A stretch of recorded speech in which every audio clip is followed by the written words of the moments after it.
am with one of the coolest YouTubers. I love his stuff, content, CardCollector2.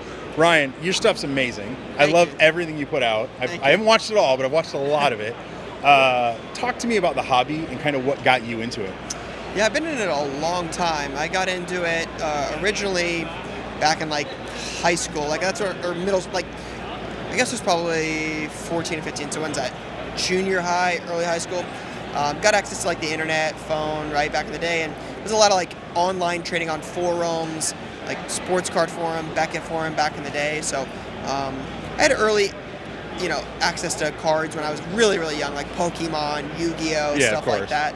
And then it became super interested in 2006 with like Reggie Bush, Matt Liner. Okay. So there was a ton of Buckeyes. So I just got into it then and kind of chased it ever since. And it's been a big part of my life ever since 2006. So someone who's new to it, I've only been back into it for a little while, and I've done, I'm going to make mistakes and stuff. But what's some good advice do you have for someone who's brand new or has been in it for a little bit to not get burned by some things? Yeah, I mean, a couple things come to mind, right? Collect what you like. If you buy what you like, you'll never be disappointed when the value fluctuates, right? So if a card goes up or down, you're not going to be disappointed or over ecstatic either way.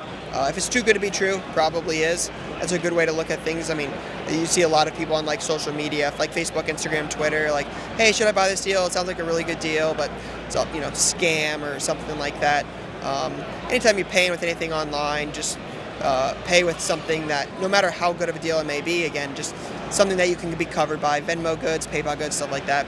And then when you're at shows, one of the things we talk about a lot in our content is stuff like value boxes. I think when you're going through value boxes and you're looking for deals there, that's oftentimes where people put things that they don't want to do the work on, right? So the showcases, those get updated often in pricing, right? Everybody knows what those cards are worth, but if somebody gets traded, if somebody gets dealt, has a big game, the value boxes are a great place to find that kind of stuff. So that's another one. And then another one I really like, I think it's kind of a sleeper one, but I think jersey numbered stuff is a good thing to look for. I think that's one of the things that it's caught on a lot, but it was one of the things I got taught early on as a kid when I was getting into it, and I think the jersey numbered stuff is underappreciated. So are you primarily like into sports, like just cards, or are you into other memorabilia and stuff? Like my big one, I have a Barry Sanders Beckett that's signed by Barry Sanders and Billy Sims. Yeah, that's very So do you have any things like that you're kind of into? Yeah, so I do. I have some game-worn memorabilia. Like I have a Peterson game-worn jersey from Favre's return to Lambeau. Peterson jersey, it's all beat up. It's really, really cool. Then I have some Ohio State gamers. Signed cleats, stuff like that. But yeah, it's a lot of sports stuff for sure. Awesome. I mean, it's mostly cards, but with the occasional memorabilia piece and stuff like that. What do you love about shows like this? This is one of the best shows in the country. I mean, it's got almost as many individual dealers as the National. The show is in the same spot as a nice hotel.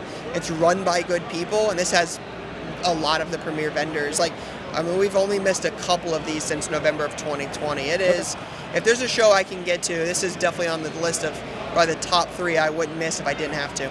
That's awesome, man. Do you have anything you want to add? What's one of the coolest cards you ever saw or bought? I'm kind of biased. The first time I purchased a 52 Mantle was really really the cool thing. I bought that in a set in Nashville in September of 21 from a guy who had it for a while, and was able to pick that up. So to me, like, I'm not as much of a baseball guy. I prefer football for sure, but to me, that's always been like the card I chased as a kid. So to be able to acquire that was kind of like my moment where I'm like, this is a once in a lifetime opportunity for someone that only dreamed about a card like that. So to me, it's always been the 52 Mantle. That's all. And then just go ahead and give yourself just a quick plug, just so I don't screw it up. You can plug yourself properly. Yeah, so you can find us anywhere on social. So Instagram, Twitter, Facebook, TikTok, YouTube, anywhere at all. It's just CardCollector2.